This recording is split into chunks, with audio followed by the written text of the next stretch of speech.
Good afternoon, friends, and welcome to this press briefing on the ongoing visit of His Excellency Mr. Shinzo Abe, the Prime Minister of Japan, to India. As you are aware, we have just had delegation-level talks. A number of agreements have been signed, including some very, very historic agreements. In fact, we are now skipping lunch, which is going on in Hyderabad House, to brief you all. Today, to brief you all, I have with me Foreign Secretary Dr. S. Jaishankar. I have with me the Ambassador of India to Japan, Mr. Sujan Chinoy. We have the Joint Secretary East Asia, Mr. Pradeep Kumar Rawat, and Joint Secretary Disarmament and International Security Affairs, Amandeep Gill. Foreign Secretary will give you a readout on the discussions that have happened today and the agreements that have been signed, and then we can go into a Q&A session. Please note that we do not have too much time as we have to catch the flight to Varanasi. With that, I give the floor to Foreign Secretary. Thank you, Vikas. Good afternoon. Let me just very quickly run you through the program, and then I'll give you a sense of the discussion and then the agreements and the other outcomes for today. But before I do that, let me also say, it's often during visits you hear superlative terms, a lot of adjectives in describing a visit, and those of you who were there when the agreements were being signed heard Prime Minister Abe describe it as a new dawn in our relationship and predict a brilliant future. And I think when you hear me out, I'm sure most of you will understand and appreciate why today's discussions and outcomes were being described in such strong terms. In terms of the program, the Prime Minister arrived yesterday. The External Affairs Minister called on him. He attended an innovation event yesterday evening. This morning, the two Prime Ministers met for a business event. They received recommendations of the India-Japan CEO group. They also both spoke to the CEOs present about their assessment of where our economic relations stood. The Prime Minister Abe then called on Rashtrapati Ji and then arrived in Hyderabad House for talks.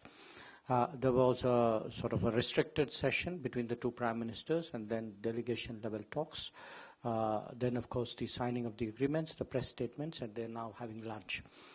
Now, in terms of the issues that came up, obviously bilateral relations generally, bilateral cooperation, particularly economic issues, the use of ODA, Official Development Assistance, investment, civilian nuclear cooperation, the high-speed railways, the whole sense of easy to do business, the Chennai-Bengaluru industrial corridor, the concept of Japanese industrial townships in India, Make in India itself, visa issues, defense and security issues, maritime security, the Japanese participation in Malabar, the Japanese support for our export control regime memberships, connectivity issues, Japanese support for APEC.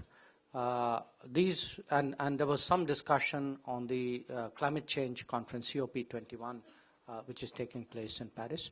UNSC issues were discussed yesterday by the External Affairs Minister with the Prime Minister. In terms of the agreements, there was, of course, a joint statement which the two Prime Ministers signed. Then there was a memorandum on civilian nuclear energy cooperation. One on high-speed railways. There were two defense agreements and there were 12 other agreements.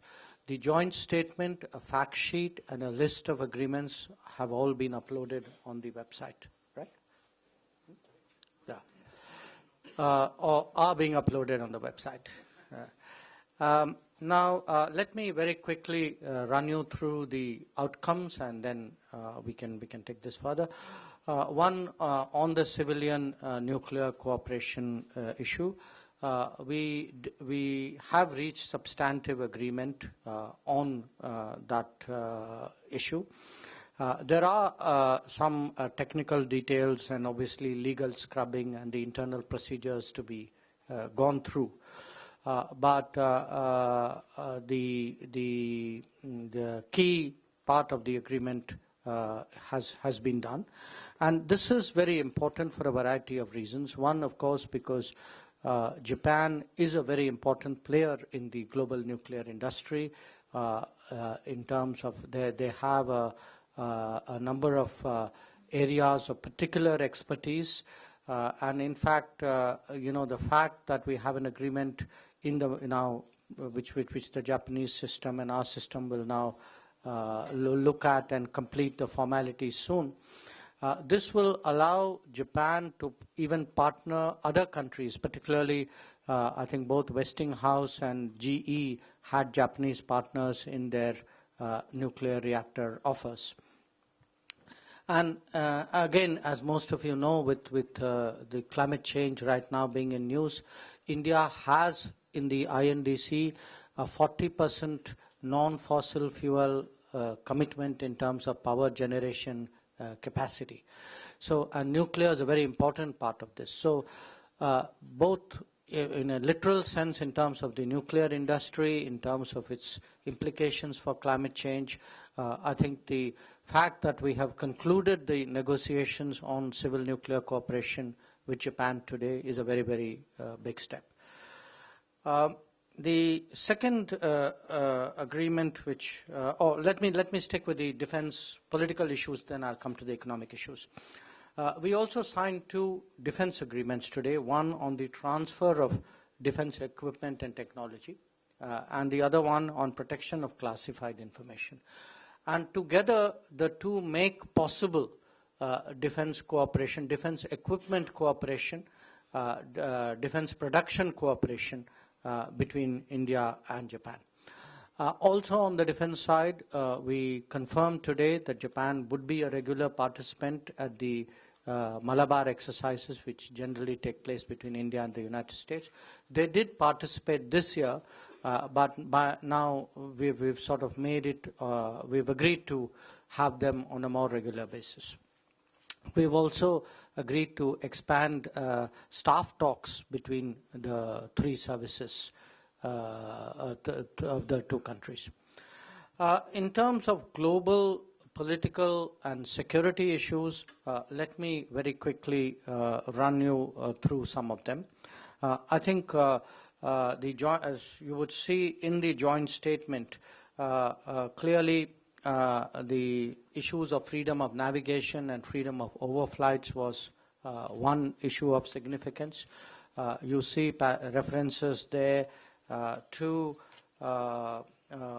UNCLOS, the UN Convention on Law of Seas, on peaceful resolution of disputes, and also to the situation in the South China Sea, because it is something which is important to both countries, given our energy security and trade and commerce concerns. And the message really from our meeting today is that unilateral actions should be avoided, and that they should establish a code of conduct quickly. I would also draw your attention to the joint position of the two countries on the important, in fact, increasingly urgent global challenge of terrorism. What we have today is really the two leaders strongly condemning terrorism in all forms, underlining that they have zero tolerance, calling upon all countries to implement UN Security Council Resolution 1267, which most of you are familiar with, referring to the need for eliminating terrorist safe havens and infrastructure, disrupting terrorist networks and financing, stopping cross-border movement of terrorists, and underlining the need for countries to effectively deal with transnational terrorism emanating from their territory. There's also a very specific mention of the importance of bringing the perpetrators of terrorist attacks, including those of the November 2008 terrorist attack in Mumbai, to justice. Other than the freedom of navigation over flight and the terrorism issue, I think some of the global issues which came up for discussion were UN reform, where basically, there's a identity of views and approach in this. We work very closely with the Japanese. In fact, we had a G4 level summit in New York in September, which both prime ministers attended. Then we also have an expression of Japanese support for India's aspiration to become an APEC member.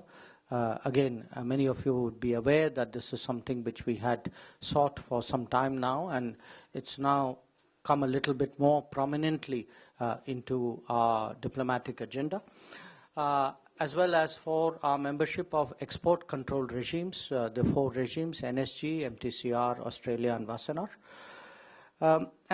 We welcomed Japan's contribution to peace and security, through which were reflected in some of their recent policies. So this is broadly the political security international issues outcome. Let me move very quickly to the economic side. I think the most important outcome today was the agreement to conclude an MOU on the high-speed railway using Shinkansen technology.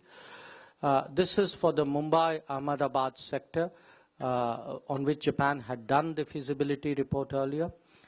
This is a big project, I think in dollar terms, roughly about $12 billion project. Japan would roughly fund about 80% of the project. The terms of funding have been very generous. Prime Minister expressed appreciation of that. So that's the big project. Okay, my colleague tells me the estimate's actually a little bit higher. It's not 12 billion, but 15 billion. The second big takeaway was the facility which the Japanese have agreed to create involving NEXI and JBIC for Make in India. This will be a sort of fund to support Japanese companies investing in India under the Make in India. And this fund would be to the tune of $1.5 trillion, roughly again $12 billion. Now, we take this as a sign of confidence and in the Make in India program and in the Indian economy and the direction of the Indian economy in recent times.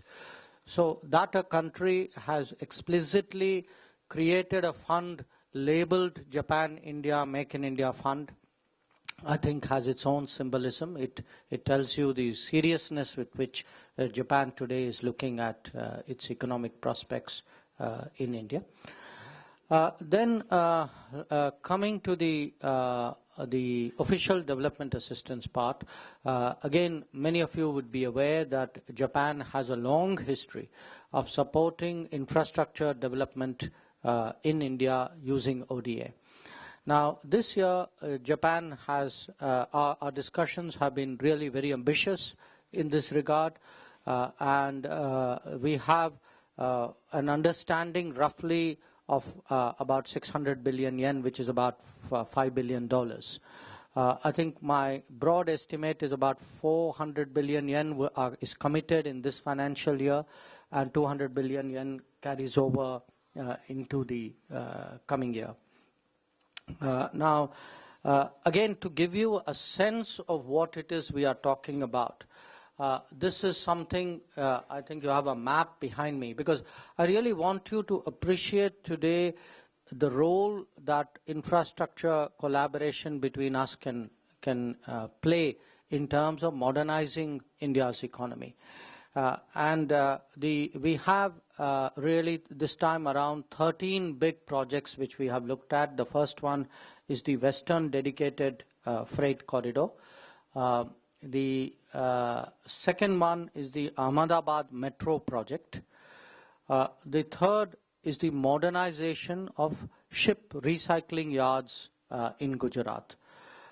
Then there's the Mumbai Trans-Harbour Link, and the peripheral ring road around Bengaluru, the Chennai Metro project, the Tuticorin Outer Harbour Project, then the Orissa Transmission Improvement Project, the Orissa Sanitation Project, the Madhya Pradesh Transmission Project, Ganga Rejuvenation, horticulture and irrigation in Jharkhand, and road connectivity projects in the northeast. So if you see, if you just look at the map, look at the geographical spread of these projects, look at the range of infrastructure covered by this, I think you'd get a sense of the importance really that we attach to this particular part of our relationship. I think when people sometimes ask, saying, what does foreign policy really do for the country? I can't give you a better example than what you see in the screen behind me. Japan also has agreed to implement the concept of Japan industrial townships in India, and you will find a reference to that in the joint statement. There was some discussion between the two prime ministers today in how to take that forward quickly. In terms of the corridors, you are all already aware of the dedicated freight corridor, which is progressing, of the Delhi-Mumbai industrial corridor, which is also under implementation. Now we have a new corridor coming into being, the Chennai-Bengaluru industrial corridor, where we are ballpark estimate for what this would cost would be about $5.5 billion. So if I were to really, in a sense, this relationship, let me say, has there's no value you are putting on it. It's a relationship beyond value.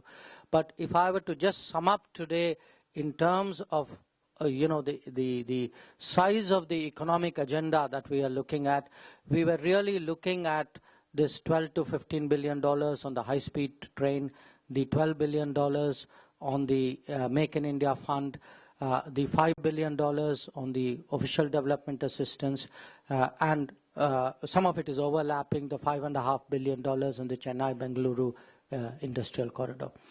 And I would remind you that last year, the two prime ministers had said that they would set out a goal of $35 billion over the next 5 years. Now, what you have broadly is actually a year later, a sense of where a very, very large proportion of that commitment is going to go. So we moved from an aspirational commitment into project identification, in some cases much more detailed than that, within the space of a year. There was also a broad appreciation of the fact that business environment in India has improved very significantly in the last year. There was a understanding that 10,000 Indians would be visiting Japan as students, as trainees in various capacities in the next 5 years. And during the talks today, Prime Minister told Prime Minister Abe that given the importance of Japan and the uniqueness of this relationship, we have decided that Japanese visitors to India, all visitors, business, tourists, all of them could avail of visa on arrival. They wouldn't need a visa till they actually arrive at an Indian point of entry. So this would be the only country for whom that arrangement would apply. This would come into effect from the 1st of March. There was also some discussion, again you find reflection of it in the joint statement, on the local government, states and cities. Japanese are particularly good at using that as a vehicle for cooperation. So all in all, as you can see, though it's only lunchtime, we've really got a very good day's work done. I think this is a very strong relationship on which for many years it has held huge promise. I think you are seeing now the beginnings of that promise manifest itself in different ways. That's really what I have to say to you currently. We will be off to Varanasi as soon as this press conference is over, and come back later at night, and Prime Minister Abe leaves tomorrow. Thank you.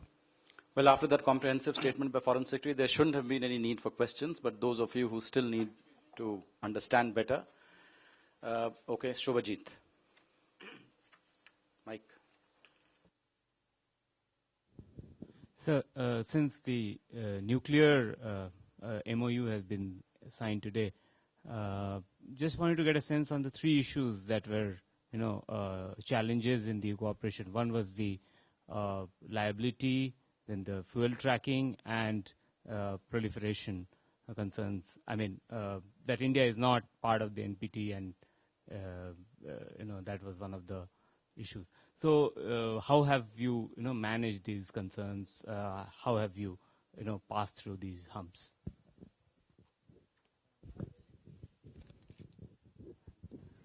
And NPT. Okay. Are there any other questions on the nuclear? Because I would like to take them all at Let's one take go. them in groups. Yeah. Nuclear? Okay.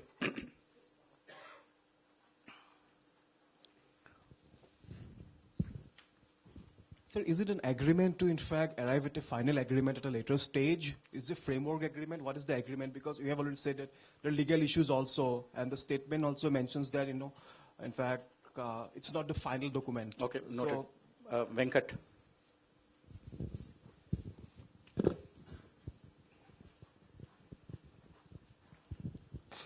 What kind of time frame are we talking about by the time the actual agreement is signed and we start getting things done?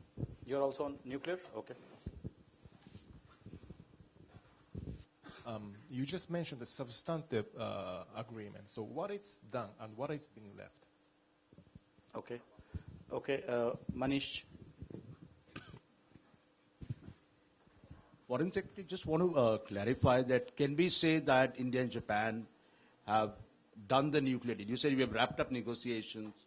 So is the deal done and only formality remains? That's number one. And on reprocessing, how has that been worked out in the deal? Shinzo. Something else. No. Right now we are doing only nuclear. Let me just one more question on nuclear and then we are done. You mentioned GE and Westinghouse. So just to clarify, this agreement is enough for those companies that have Japanese partners to come and start working in India's nuclear sector? Okay. I think we have enough questions now on the nuclear side. I think one more? The one here. Huh? Yeah. Let's just take all the nuclear and get, yeah. There obviously was a difference of opinion on whether or not India could India could carry out any nuclear test once it entered civil nuclear cooperation with Japan. So have we given any assurance to Japan to reach this substantive agreement, as you said? Okay. I think there's one gentleman more. On the nuclear side, anybody else has a question which has not yet been asked? Okay. Well, Japanese government concerned about a nuclear test. So Japanese government hope that if once India does a nuclear test, Japan wants to stop the cooperation. So how have you solved this issue? Okay. I think that gives me enough on this. Now, first of all, I'm not answering it in the order in which you asked, but just so that some of the questions are repetitive and overlapping. We've concluded the negotiations, and somebody asked me, what do you mean by substantive agreement? That means we have agreed on the substance of the various provisions which are in an agreement. But this is not unique to Japan. It also happened, for example, with the U.S. too. We did sort of reached a certain point, and then you had to have the technical and legal people look at it, and then you have the various formalities. Depending, each country has its own practice, and even the way we do the agreement is sometimes different. I mean, there are countries where we've done a framework agreement and then done administrative arrangements, which are the actual operational procedures later on. Sometimes those have been separately negotiated and take time. Some countries have ratification by legislature, some countries don't. So you have a range of models here. In this particular case with Japan, I think the fact that the two prime ministers signed a memorandum stating that there's been a substantive agreement, and I'm telling you, I think, let me just read to you the exact paragraph from the joint statement, because I think that would very give, it says the two prime ministers welcome the agreement reached between the two governments on the agreement between the government of Japan and the government of the Republic of India for cooperation in peaceful uses of nuclear energy, and confirmed that this agreement will be signed after technical details are finalized, including those related to necessary internal procedures. So as you can see, technical details, and as I said, usually, because mostly the sort of negotiations continue, but till the very end, and then you need a legal team which looks at everything. Sometimes they make minor changes. So the legal scrubbing, the technical details, and then the internal procedures. Now, in the case of Japan, that involves, my understanding is, consideration by the Diet. So I would hesitate to put a timeline because I'm not conversant with the Japanese internal procedures and their timelines. But the fact that we have reached where we have, which is we have concluded negotiations, the two prime ministers have signed a memorandum, I think that sort of speaks really for itself. Now, in terms of what were the obstacles and challenges and so on, look, I think from outside the room, people had their own versions or their own sense of what the challenges were. They were not always the challenges in that priority that we faced till the end. For example, you raised liability. I think the Japanese side was assured of the efficacy of the liability solutions that we had found earlier in the year. So certainly in the last few rounds, this was not a particularly big issue. They have seen that today the liability regime is working, that other producers are satisfied, that there is a credible sort of market-based mechanism which will address industry concerns. On the NPT issue, that issue we, in a sense, we put behind us with Japan's help in 2008 itself, when in fact the nuclear suppliers group decided to make an exception for India, and Japan supported that, making that exception. So the world today, accepts that NPT was a product of a particular time and a particular situation, and that sometimes there are some realities that you need to address, which have happened subsequently. And if the record of the country is responsible, if their need is serious, if they have been credible in implementing their commitments, I think all these have led different countries to consider the need for making exceptions. And so I don't think the NPT itself is a particular obstacle to this negotiation. Again, the whole issue of what you call tracking. We have addressed this. We have addressed this not just with Japan. We've addressed it with a lot of other countries, including the United States and Australia and Canada. And I think we have today produced a template which satisfies all major nuclear suppliers. Similarly, I think somebody asked me on reprocessing. It's been a long-standing position of India that we reprocessing is an integral part of our nuclear program, because the manner in which we run our nuclear program, we reprocess the spent fuel, we don't let it accumulate, we reuse the spent fuel. So any solution that we have done will be in consonance with our long-standing policy. I think, I think someone asked me whether this would make someone a partner, effective partner for GE and Westinghouse. Well, obviously that will all happen when the Japanese and the Indian side complete their internal procedures and the ratification takes place. But it would do much more than that. It would actually make the Japanese themselves, once these formalities are effectively addressed, it will make the Japanese themselves as independent suppliers in the nuclear area for India. I think these are really very, to my mind, this is a very, very important development today. But it's not a complete development. I mean, there are still steps to be taken. I think that completes this basket. Now we'll move to the other basket. Ashish.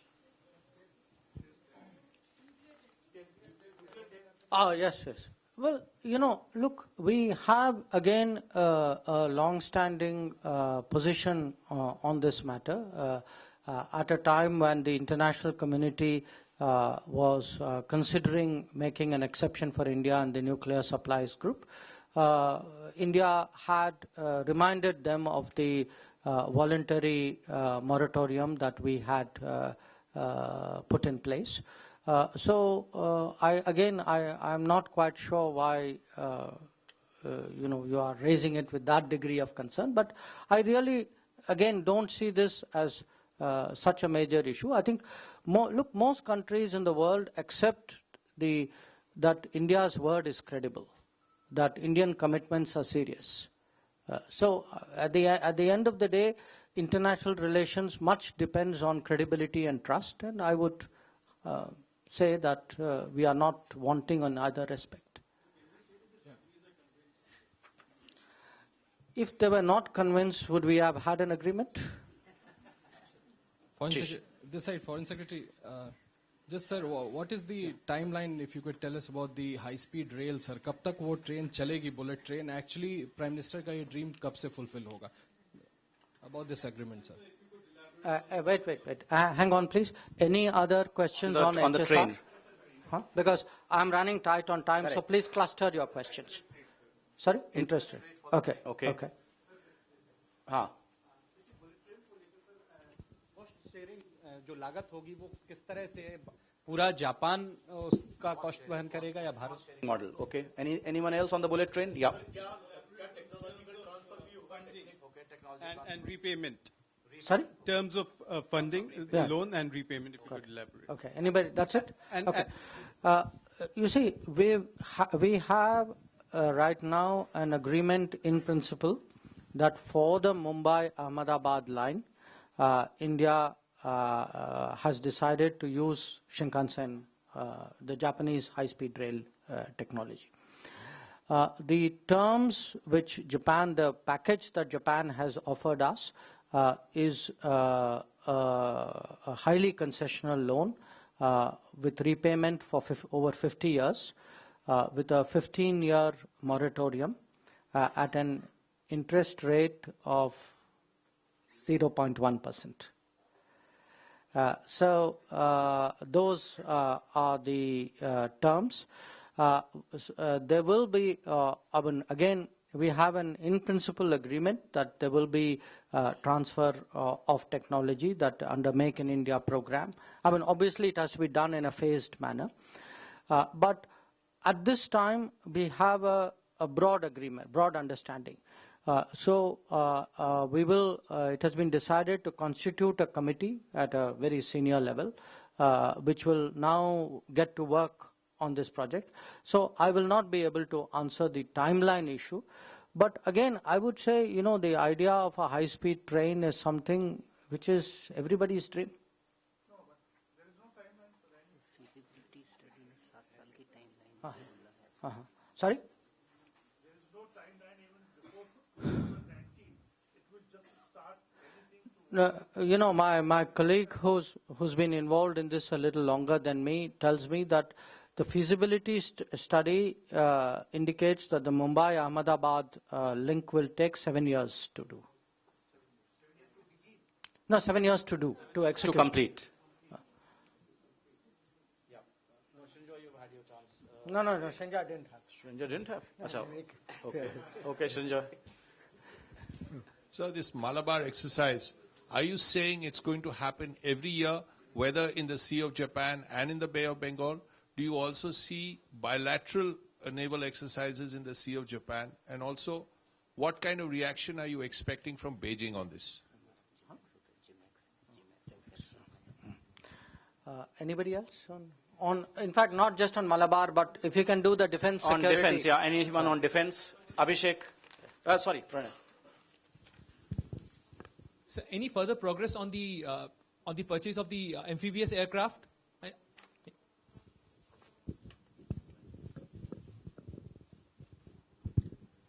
I think from the previous topic, there was no explanation about sourcing. Sorry. From the previous topic, Shinkansen, bread train, there was no answer about the sourcing. How many percentage of sourcing comes from Japanese companies? Is there any limitation? I think there was one question for the Shinkansen, the bread train, and you didn't mention about that. I want to know how many percent. Is there any limitation for India or in Japan?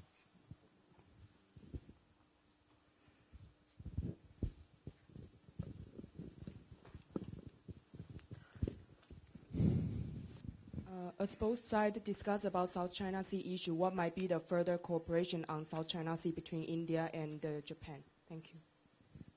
Okay, I think that we have enough questions. Okay. On the high-speed rail, what was agreed to was that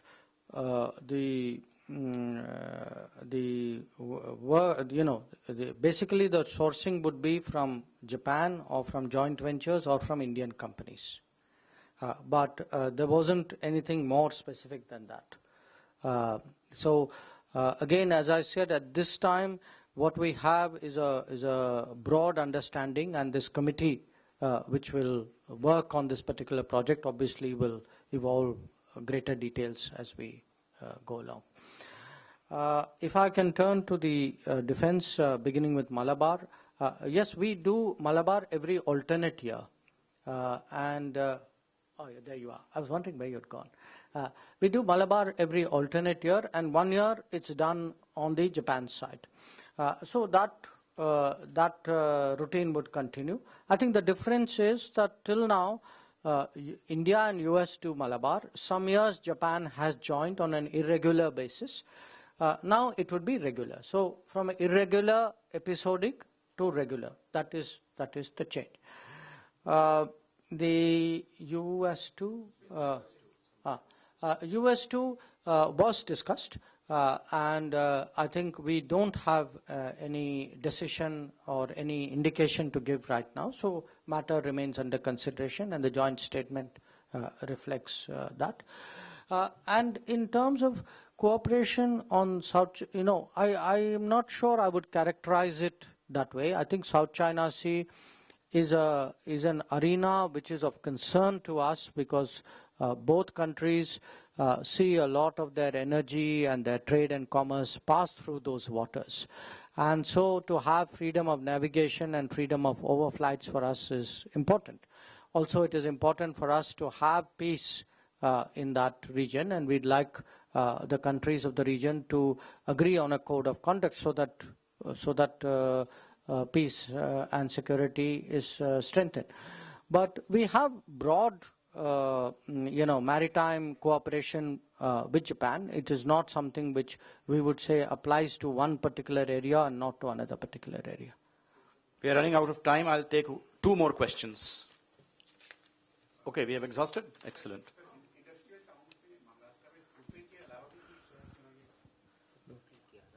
Yeah, but we haven't done location. Why don't you? Yes, why don't you? At present, there is a proposal for about 11, but they are in very different stages. Supa is certainly one. There's another one in Rajasthan, Gelot. and they are also talking about another in Madhya Pradesh. So these 11, as Foreign Secretary has mentioned in the map, they are also spread geographically in various parts of India. Okay, last question. China के साथ जो high speed train और bullet train पे बातचीत चल रही थी, तो क्या ये मान के चलें कि अब वो साइड हो गया और जापान के साथ हमारे हाई स्पीड ट्रेन चलेगी रिश्तों की भी? ये प्रश्न जब चाइना की विजिट होती है तब मेरे से पूछिए. Thank you all.